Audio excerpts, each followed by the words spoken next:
ભારતીય શેર બજારમાં સતત ત્રીજા દિવસે તીવ્ર ઘટાડો જોવા મળ્યો છે। અઠવાડિયાના બીજા દિવસે મુંબઈ સ્ટોક એક્સચેન્જનો બીએસઈ સૂચકાંક 872 અંકના ઘટાડા સાથે 81,186ની સપાટીએ રેડ ઝોનમાં બંધ થયો હતો, તો એનએસઈ નિફ્ટી સૂચકાંક પણ 261 અંકના ઘટાડા સાથે 24,683ની સપાટીએ બંધ થયો છે। નબળા વૈશ્વિક સંકેતો અને વિદેશી રોકાણકારોના ઉપાડને કારણે બજાર ગગડીને બંધ થયું હતું। કારોબારી સત્ર દરમિયાન સૌથી વધુ ઘટાડો ફાઇનાન્શિયલ અને ઓટો કંપનીના શેરમાં નોંધાયો હતો।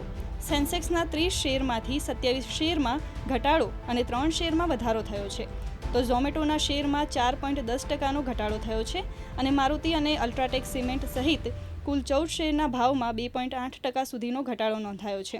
જો કે ટાટા સ્ટીલમાં થોડો વધારો જોવા મળ્યો છે, તો નિફ્ટીના પણ 50 શેર્સમાંથી 42 શેર ઘટીને બંધ થયા છે। ઓટો, મીડિયા અને રિયલ્ટીમાં લગભગ 2%નો ઘટાડો જોવા મળ્યો, જ્યારે સોના ચાંદી બજારનો ચળકાટ યથાવત રહ્યો છે।